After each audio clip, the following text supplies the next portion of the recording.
Pologne et plus précisément au sud du pays, non loin de la frontière tchèque, pour poursuivre ensemble l'aventure européenne de Bruno Thierry, Stéphane Prévost et la Citroën Xara Kit-Car. Une aventure européenne plutôt scabreuse, parsemée d'embûches, et vous allez le voir, ce troisième rendez-vous était plutôt inattendu pour Bruno Thierry.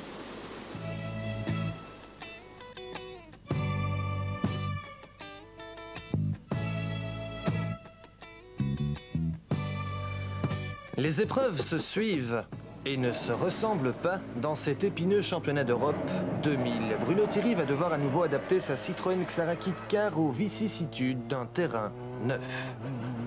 C'est très diversifié comme parcours. Il y a du lent, par contre il y a beaucoup de bosselets, il y a un peu de tout. Malheureusement, il y a parfois aussi beaucoup d'endroits comme en Belgique où on coupe dans les cordes. Et il y fait à mon avis encore gras, puisqu'il a plu les derniers jours. On est confiant, on le sent bien. Oui, ça va. À part cette fantastique super première spéciale qui ne va pas vraiment nous convenir. Mais bon, heureusement, il y en a qu'une comme ça. Nous y revoici. Nous y revoici, comme en Bulgarie, avec une première super spéciale sur un parking. Bruno et Stéphane n'apprécient guère. N'empêche, il signe le même temps que le Polonais Leszek Kuzaj sur la Toyota Corolla WRC du Belge Gérard Magnette. Bruno et Stéphane sont également 1,5 seconde plus vite que le Polonais Herba et sa Seat Cordoba WRC, ex-Renault Vereit. Seul le Polonais Janusz Kulig, Ford Focus WRC, les devance d'1 seconde et, bien sûr, le grand adversaire de Bruno en championnat d'Europe, le Danois Hendrik Lundgaard, auteur d'un premier meilleur temps, 4 secondes plus vite que Bruno. La deuxième spéciale, située au sud de Wrocław, va permettre à Bruno de mieux jauger la concurrence. Regardez la poussière sur la route, ça glisse très fort pour une 2 roues motrices.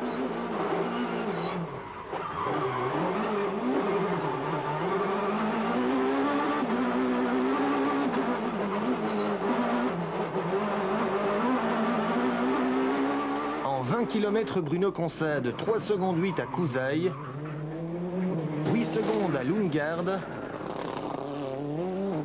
et 13 secondes 8 à Kulig qui prend la tête du rallye. Un Polonais en tête de son rallye, c'est de la folie sur le bord des routes. Ils sont parfois près de 2000 aux abords d'un virage et la troisième spéciale doit être annulée pour des raisons évidentes de sécurité. Kulig termine cette première courte journée en tête. Il devance Lundgaard de 4 dixièmes. Kuzaj de 13 secondes. Et Bruno Thierry de 20 secondes sur des routes beaucoup trop sales pour sa Citroën Xara 2 roues motrices. Faut pas oublier que tous mes petits camarades connaissent par cœur. Et il n'y a que Lundgaard et nous-mêmes qui découvrons ce rallye avec 3 passages de reconnaissance. Donc, mais bon, on va essayer. Hein. Au classement de cette première journée, en tête Kulig, 4 dixièmes devant Lundgaard, 13 secondes devant Kuzaj, 20 secondes devant Bruno et 41 devant Herba. Voilà, on va voir si Bruno, Stéphane et la Xara vont pouvoir rattraper leurs 20 secondes de retard en route pour la deuxième journée.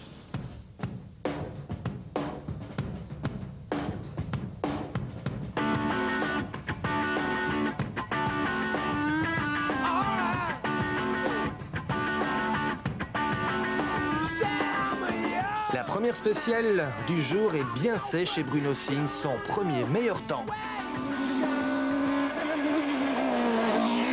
Le leader Janusz Kulig crève à l'arrière droit et perd 38 secondes. Nous voici à l'arrivée de la première longue spéciale du rallye. Un juge de paix de 32 km, truffé de pavés et de gravillons. Kulig arrive le premier.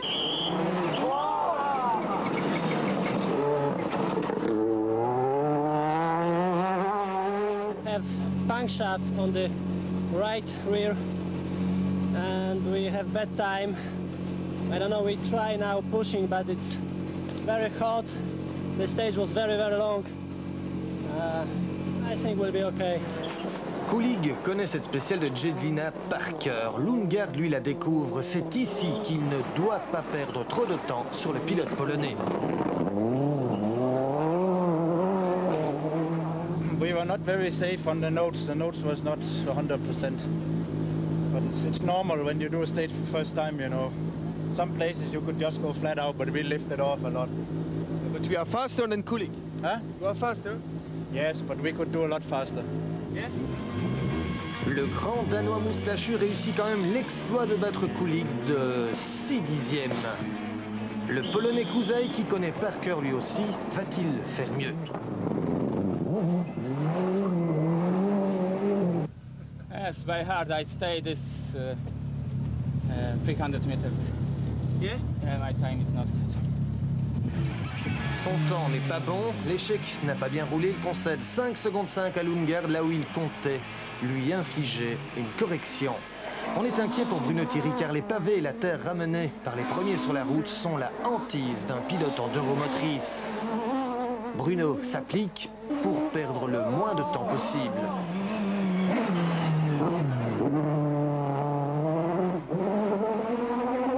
C'est ça, on sait rien faire. C'est clair et ce n'est pas de chance car la plus longue spéciale du rallye est un enfer pour une euromotrice. N'empêche, Bruno ne concède que 9 secondes 7 à Lundgaard sur 32 km, c'est-à-dire 3 dixièmes au kilomètre. Cette spéciale a fait des dégâts. Robert Herba et la Seat WRC ont concédé plus d'1 minute. Isolde Olderide termine sur 3 roues ou presque. Le Polonais Turski ne roule plus très droit. Seule la commissaire locale, dans un style très américain, ne perd pas le nord. Chacun son style. Dans la spéciale suivante, Lundgaard est à nouveau le plus rapide, quelques dixièmes devant Bruno Thierry. La 8e spéciale est annulée. Trop de spectateurs. Regardez les files de voitures. Ce qui ne fait pas les affaires de Bruno. D'autant plus que le pilote Citroën va devoir affronter une deuxième fois la fameuse longue spéciale de Jedlina. Par ailleurs, les pilotes évoluent dans des conditions de sécurité souvent aléatoires. Jedlina, 32 km, nous y revoici. Lundgaard est à nouveau le plus rapide, il s'est amélioré de 13 secondes 7 par rapport à son premier passage. Kulig n'a gagné que 3 secondes 2.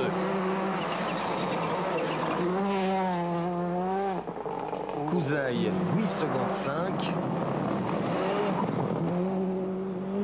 Bruno lui a roulé 10 secondes 2 plus vite qu'au premier passage.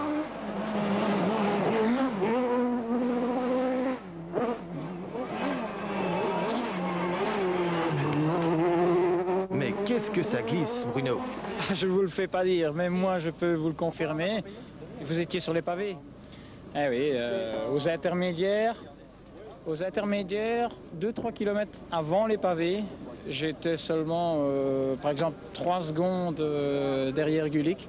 Et rien que sur ces 700 mètres de pavés, 800 mètres, il me met 3 secondes.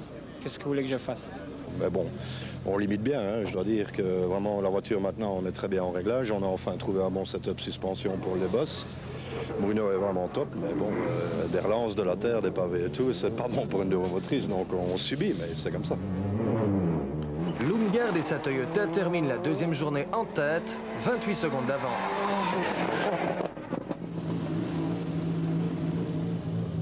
It's very, very hot. Yes, we have a problem on engine power, but I think we know what it is.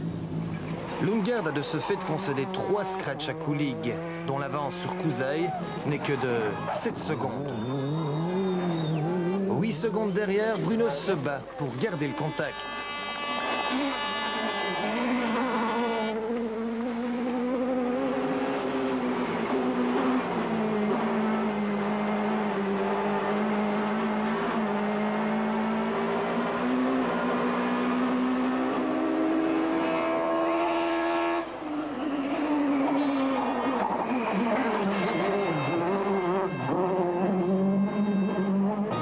Robert Herba pointe à 3 minutes 30.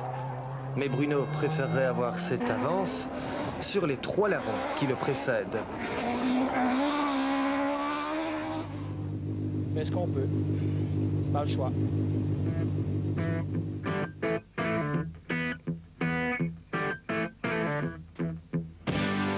Au classement de cette deuxième journée, Lundgaard est en tête, 28 secondes devant Kulig, 35 devant Kusaï, 43 devant Bruno Thierry et 4 minutes 13 devant Irba. À 9 secondes de la troisième place et à 15 de la deuxième. Donc, mais Kulig va très fort, il va partout plus vite que Lundgaard, donc ça va être aussi très chaud entre eux deux, je crois. Voilà, et bien ce sera très chaud pour cette troisième journée, en route sur les spéciales de la Pologne. Bruno est d'autant plus motivé que la colonie belge est importante. Luc Lyon de Citroën Belgique est venu le supporter et le club Bruno Thierry se fait remarquer en spécial. Et dès le deuxième chrono de ce troisième jour, Bruno signe le scratch. Je comprends pas. On fait le scratch. Attends, on vient de se dire avec Stéphane, on est arrêté, on est à pendant 2 km au rupteur. J'en ai mal les oreilles.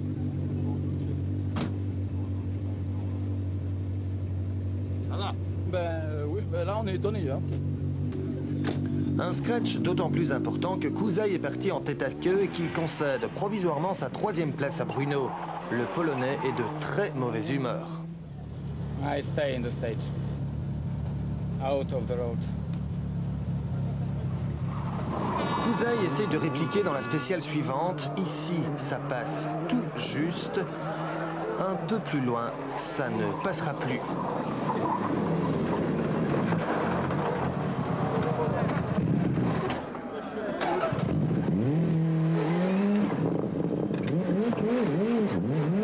Kusaï essaye de sortir de la spéciale, mais il n'ira guère plus loin. La Toyota belge de Gérard Magnette a beaucoup trop souffert. La pression de Bruno Thierry était trop forte. Stéphane Prévost, lui, reste comme à son habitude, les deux pieds sur terre. Kusaï vous a fort gêné? Pardon? Kusaï vous a fort gêné? Ben oui, mais comme il n'est plus là, ça change pas grand-chose, donc on va pas pleurer. Enfin, bon, voilà. Bon, si on ne s'est pas passé sur la route, on va pas se mettre dehors pour le dépasser à tout prix. De toute façon, il était devant nous, donc à partir du moment où on le rattrape, c'est pas vraiment un problème si on perd 6 secondes derrière lui. En tête, Lundgaard décroche 4 meilleurs temps sur 7 et signe une victoire importante avant Ypres. It's very nice so early in the championship for us now to have our first win. It was very close in Bulgaria. We have some very good points at the moment. I'm feeling very happy. Et Lundgaard peut être fier d'avoir battu le Polonais Kulig qui connaissait chaque spéciale sur le bout des doigts. Bruno Thierry, lui, ne prend plus aucun risque sur des routes aussi piégeuses.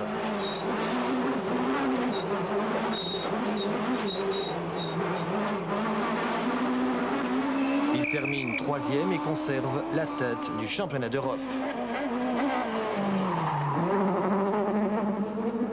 Mais attention, derrière, en groupe N, on retrouve deux Mitsubishi belges, celle de Stuka, préparée par Willy First Collignon, qui devance au terme d'une bagarre à la Cols du Val, celle de Ditko, préparée cette fois chez Guy Colsoul.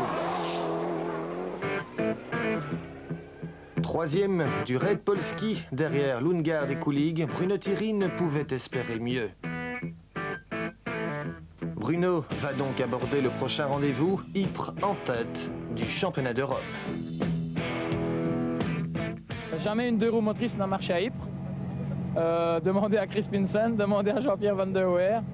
Donc, mais bon, notre Citroën est une voiture qui est très performante en 2 roues motrices. On va essayer, mais ça risque quand même d'être difficile. Mais je ne pars pas battu d'avance.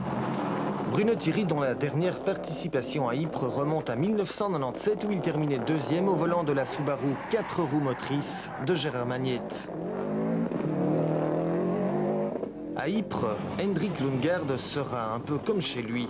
Présent depuis 5 ans dans la Cité des Chats, il avoue d'ailleurs connaître chaque spéciale sur le bout de la moustache. Le prochain rendez-vous de Bruno Thierry en championnat d'Europe, eh bien ce sera chez nous à Ypres où il retrouvera un certain Patrick Sneyers au volant de la Peugeot 206 W.